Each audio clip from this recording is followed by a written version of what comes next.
HighBridge, a division of Recorded Books, presents Tomorrow is Another Day by Stuart M. Kaminsky, read by Jim Meskimen. Prologue. Saturday, December 10th, 1938, 8:05 p.m. Atlanta was burning on the back lot of Selznick International. Cameras were grinding while walls and fake storefronts of old sets from King of Kings, King Kong, Garden of Allah, which had been doctored to look like Atlanta, at least from a distance, went up in crackling fire. "Looks like what Hitler's doing in Czechoslovakia," Wally Hospodar, second in command, Selznick International Security, said to me. I shrugged and watched the darkness beyond the half-acre of burning set. Wally had hired a dozen backup private detectives, and security guards with studio experience like me had been hired for one night of work and the promise of more on Gone with the Wind.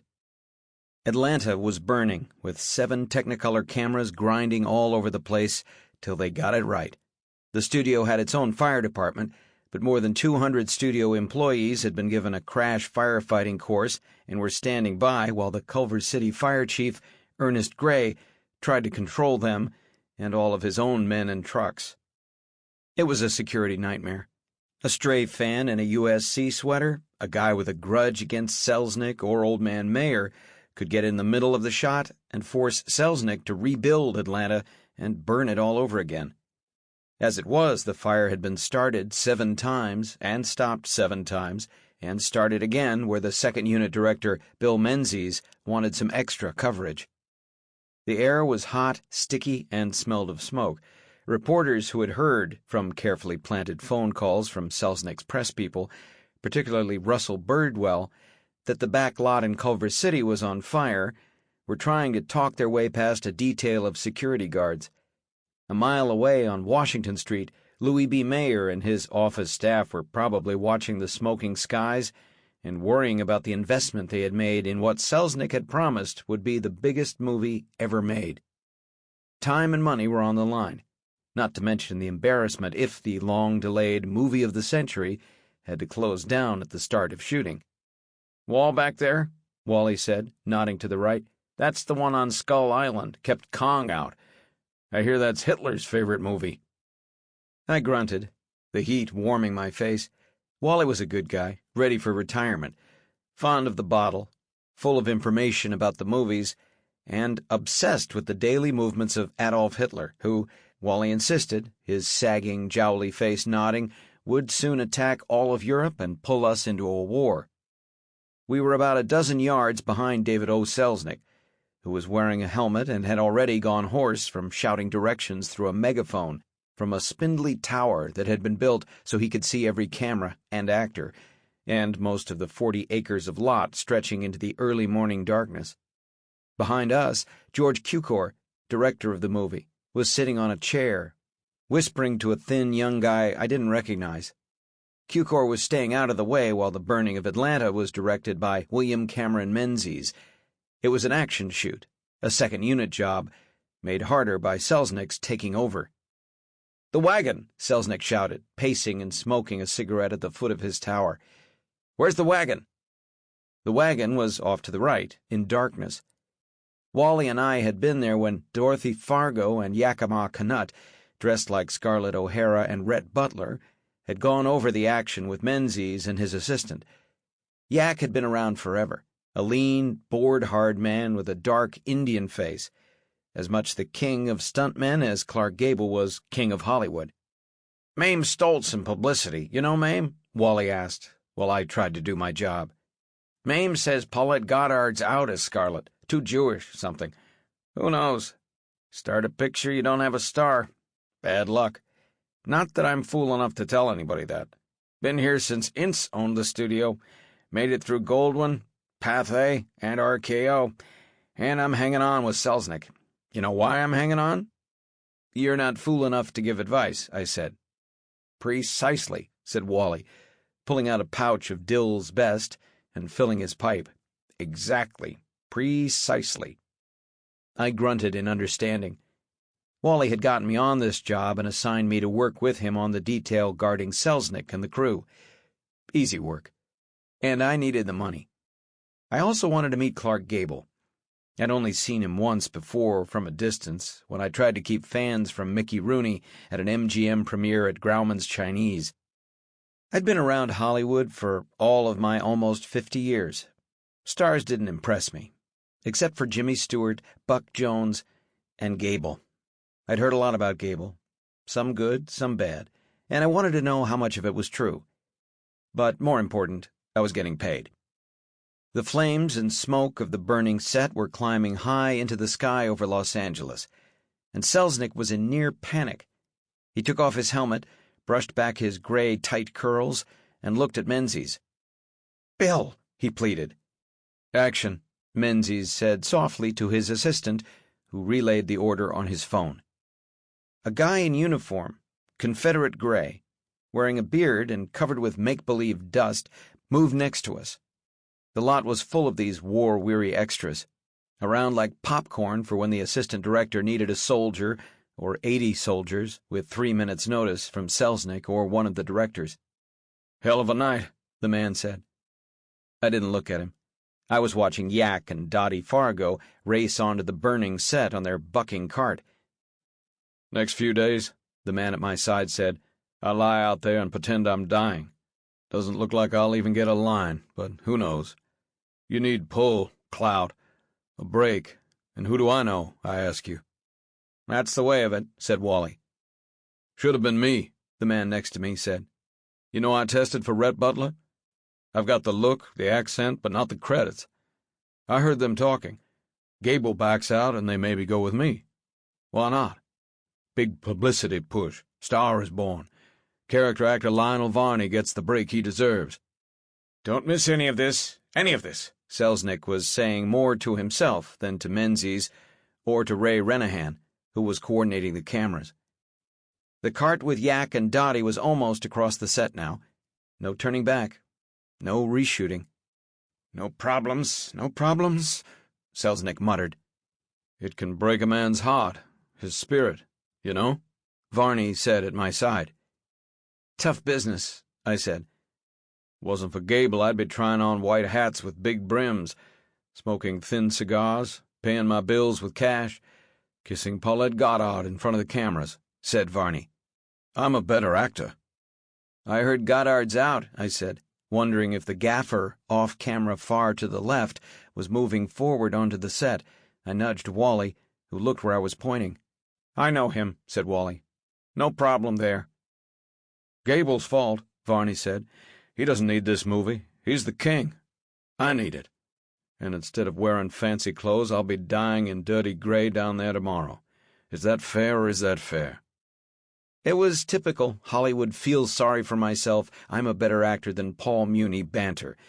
But Varney was spilling it to a stranger who had been hired to keep people with grudges and a passion for publicity from damaging the biggest movie ever made. The cart cleared the set and rumbled into the darkness. "It's fine," called Menzies, and the word was relayed. "Keep rolling till we have no more flames."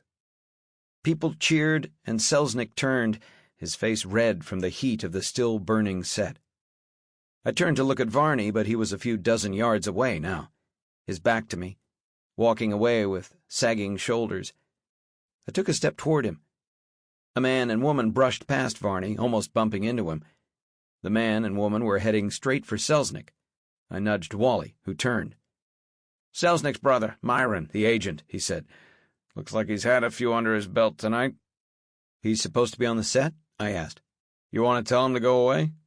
Step in and make a mistake and you'll be looking for short order work in Topeka," Wally said.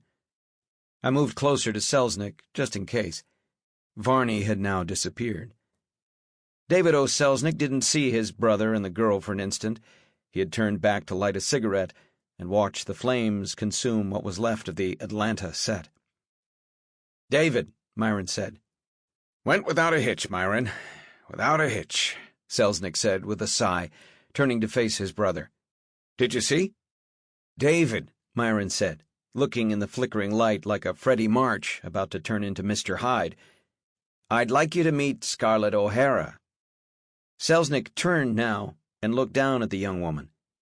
He took her hand and grinned at his brother, probably more happy with having the scene successfully in the can than with the prospect of Myron having discovered a last-minute Scarlet after 2 years of searching and screen tests of every actress in Hollywood, with the possible exception of Mae West.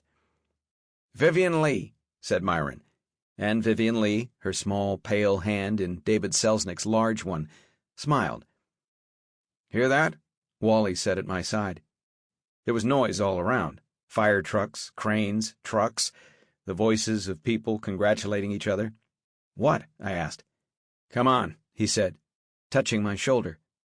I followed Wally away from the meeting between the Selznicks and Leigh.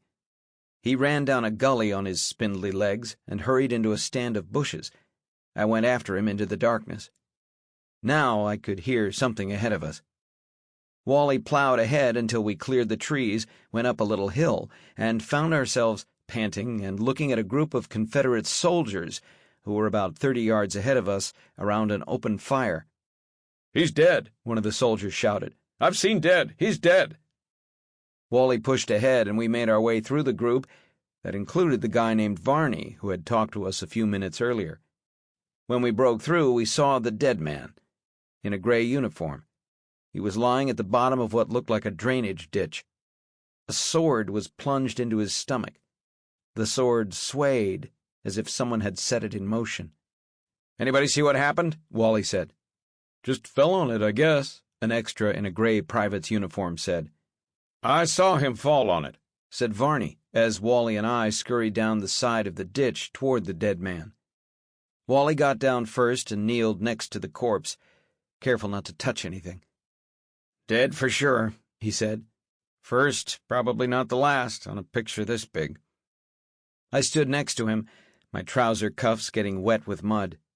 I'd seen them dead before. Wally got up. "Picture like this," he went on, reaching for his pipe and tobacco. "No surprise. Bound to be some accidents. Think we had 4 or 5 killed on Ben-Hur back in the old days. My guess is they'll want to keep this quiet a while. Low-key."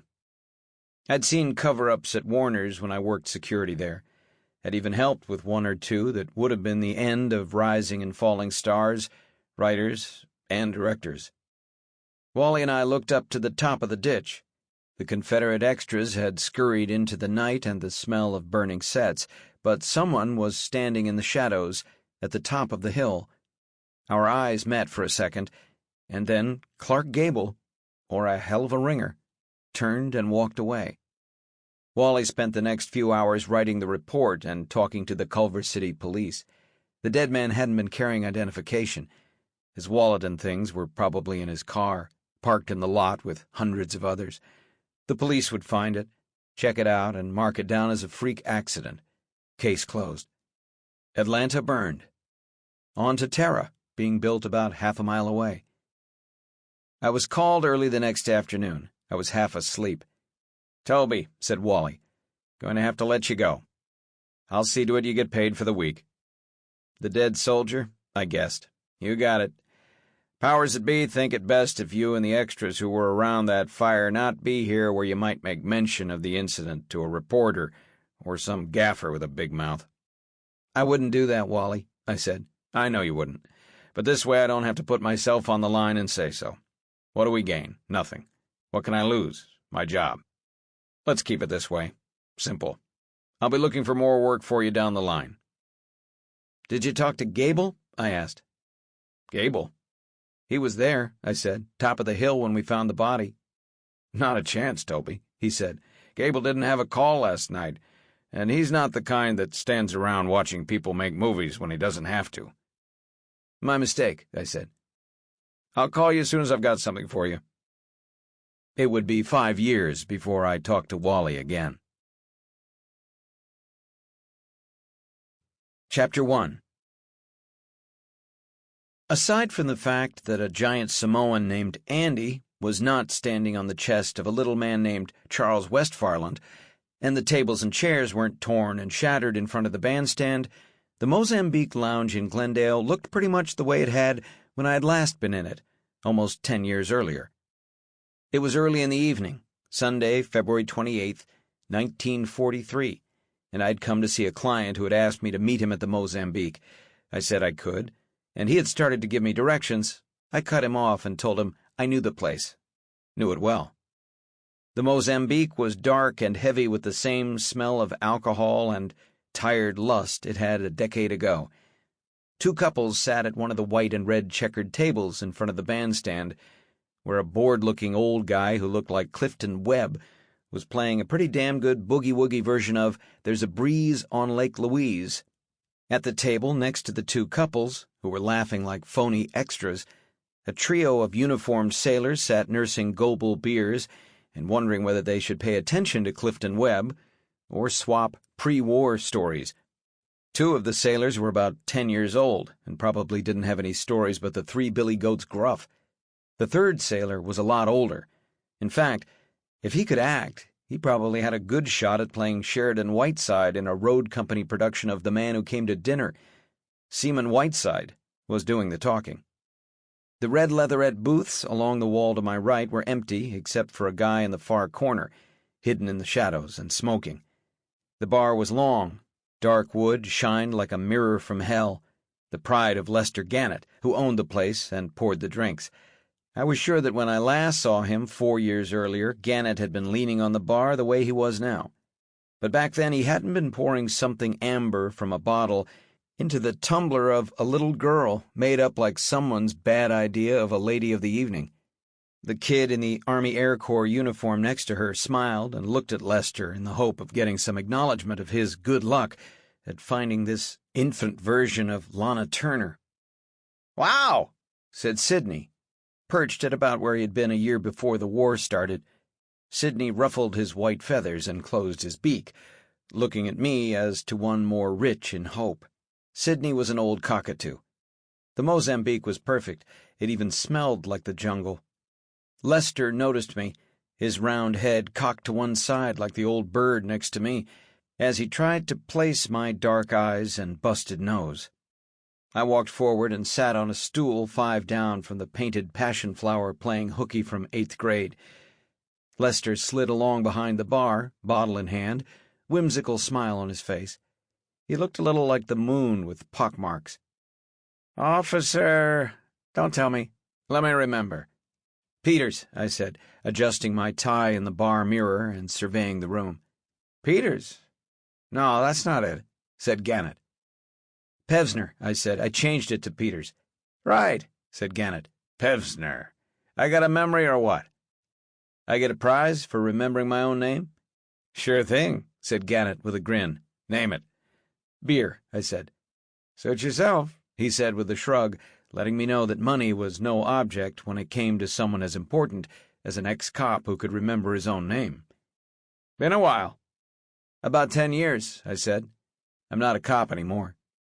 Gannett, reaching over to hit the tap handle and fill a mug with beer, kept grinning and pouring.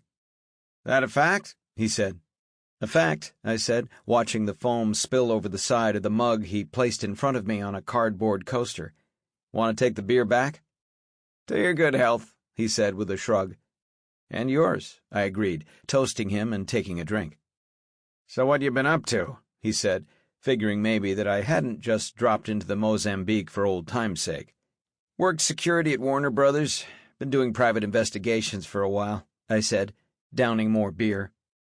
"Tagged you for the Army," Gannett said, leaning over and cleaning up the beer spill on his slick bar. Gannett hadn't tagged me for anything.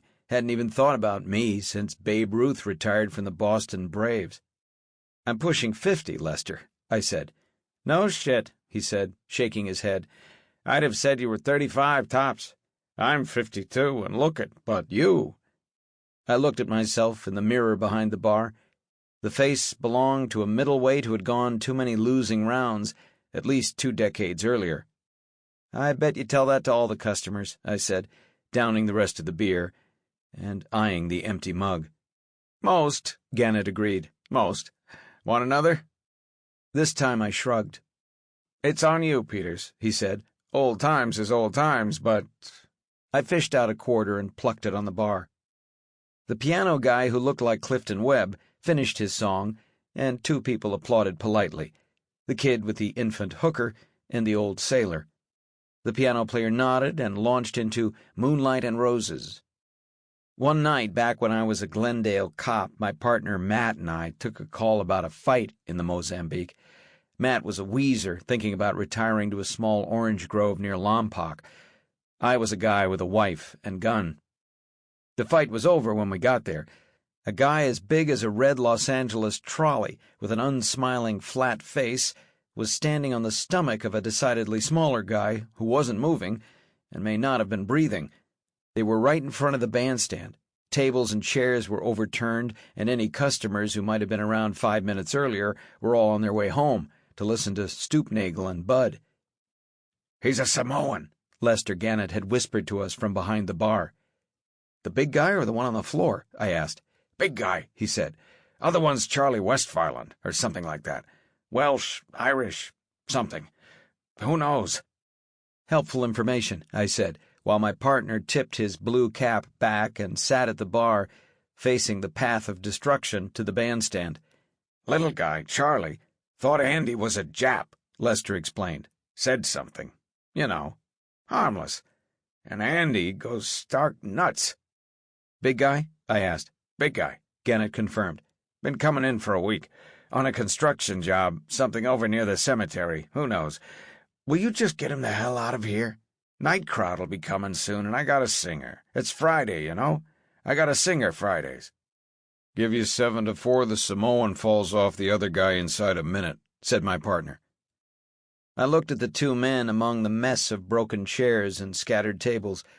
The big Samoan, a dreamy look in his eyes, was riding the unconscious guy as if he were a log. "Matt," I said, "little guy might be dead." Matt touched his chin, thought for a beat, and said, "Even money. Take dead or alive, your pick." I'd left him sitting there trying to make the same bet with Gannett, who seemed to be considering it seriously. "Andy," I had said, my hands folded in front of me as I approached the Samoan, my best Officer Gently smile on my face, "what have we got here?" Andy returned from Oz and looked at me with no expression. He just kept rocking on little Charlie's bigoted chest. "Well," I said, "I'd say we've got a situation." Andy reached up and scratched his thick neck.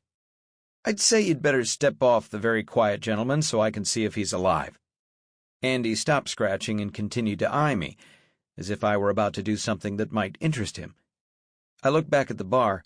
Matt had laid some bills on it. Gannett was matching them as he watched us. "They're betting on whether I'm going to have to shoot you," I said. Andy turned his head away as if I were boring him, and I lost eye contact, a very bad sign. "I've never shot anybody, Andy," I said softly. "Don't want to. Look, I don't know you. You don't know me. Fella you're standing on is probably a son of a bitch who deserves a good beating. He's got that. You wind up on trial for murder, and you both get more than you deserve." Andy was either listening or tiring. He stopped rocking on the fallen guy's stomach and almost fell. Someone behind me, probably Gannett, gasped, his bet in jeopardy. "Oh, the hell with this," said Matt, who'd come up behind me. He pushed past, kicked the remains of a chair out of the way. Matt stepped up to Andy, who with the added 10 inches of the fallen guy's body was about 20 feet tall. Matt hit the big guy full and hard in the face with his nightstick. The bonk of oak against bone echoed through the painted jungle of the Mozambique, and Andy toppled backward onto the stage, his nose split. Sidney the cockatoo screamed, "Wow!" "Bet's off," shouted Gannett. "You knocked him off." Matt stepped over the little guy on the floor and onto the bandstand, where he gave the motionless Andy a second bonk on the head. I kneeled over the little guy and put my ear to his chest. Something was rattling in there besides broken ribs. "Resisting arrest," Matt had wheezed, trying to turn Andy over. "Give me a hand turning this fat Jap over so I can cuff him." "He's Samoan," I said, and turned to Gannett to shout, "Call an ambulance." "Wow!" Sidney screamed again. "It's no fun anymore, Tobias," Matt said as we turned Andy over on his stomach. "I know what you mean," I'd said. 6 months later, I had traded my Glendale blues for Warner Brothers greens. Now I was back in Glendale, back at the Mozambique, and looking for my client. I was fresh off a job with a few dollars left. I'd cleared enough to pay Mrs. Plout a month's rent, get my clothes repaired, and buy a new windbreaker at High's for him, and have No-Neck Arnie bring my Crossley back to life, including a new door and a patchwork transmission. I'd also cleared enough to take Carmen, the ample cashier at Levi's on Spring Street, to 2 dinners, a Jim Lee Wakely triple feature, and an all-night wrestle-rama at the Garden. In gratitude for this lavishness, I had received 2 generous wet kisses, a momentary left hand between my legs while I was driving her home, and an invitation to a taco dinner at the apartment she shared with her 11-year-old son, who, in his kinder moments, called me Wolfman. I needed work and a fresh start. I needed the new client in the shadows of the red leatherette booth, who had told me to meet him at the Mozambique. "Guy in the booth," I said to Gannett without turning my head from my drink. "How long's he been here?" 10-15 minutes, maybe," Gannett answered. "He's 4 ahead of you. He your old partner?" "Why?" I asked. "Looks familiar," said Gannett. "And looks like he's spoiling for something. So if you boys are bringing trouble, I'll ask you to find another bar. No skin off my ass either way. Know what I mean?" "Seems clear enough to me," I said, getting off the stool. "That's my motto," Gannett said, moving down to the Army Air Corps kid, who was buying Herbert Terrytons and paying for cheap bourbon for himself and the painted girl. She was holding up a hell of a lot better than he was. "Can you move it, Pops?" the tipsy Air Corps kid said, waving a $5 bill toward Gannett. "Lady's thirsty." "She can hold her liquor," I said. "Seems that way," Gannett said, meeting my eyes. "I'd say she was maybe 15, 16 tops," I whispered. "Just turned 16, Gannett whispered back. "Pops!" the young man rasped, and then seemed to forget what he was going to say. "She's cute," I said to Gannett behind the bar. "Me and her mom think so," said Gannett. I nodded. "Your kid?" "Family business," he said. "Lillian, that's the wife, is too old for it. Bad legs, those veins, you know, varicose. Hard for her to stand, and, let's face it, the looks go." "Family business," I echoed. "Jeannie's drinking tea from a bourbon bottle," he whispered, nodding at his daughter and ignoring the boy in the Air Corps uniform. "She only works 2-3 nights a week. She's a good kid, she is. Good student, Glendale High, sophomore.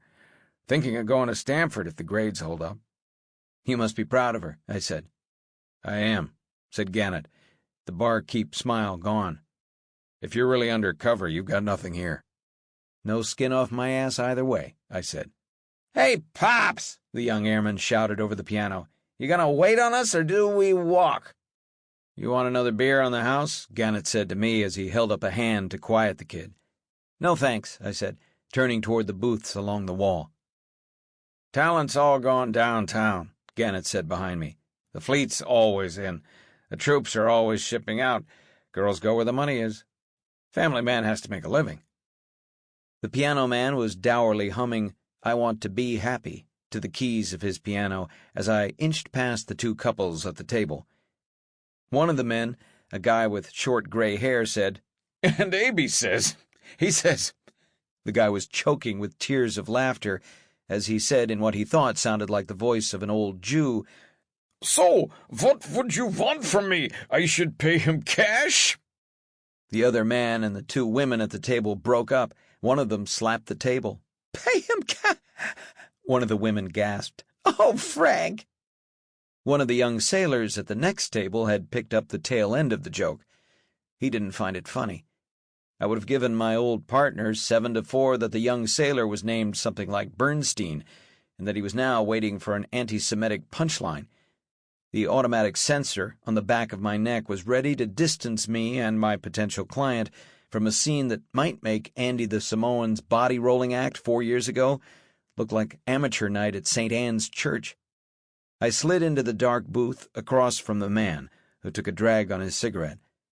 The glow showed a familiar but slightly heavier and much more serious face than the one I had expected.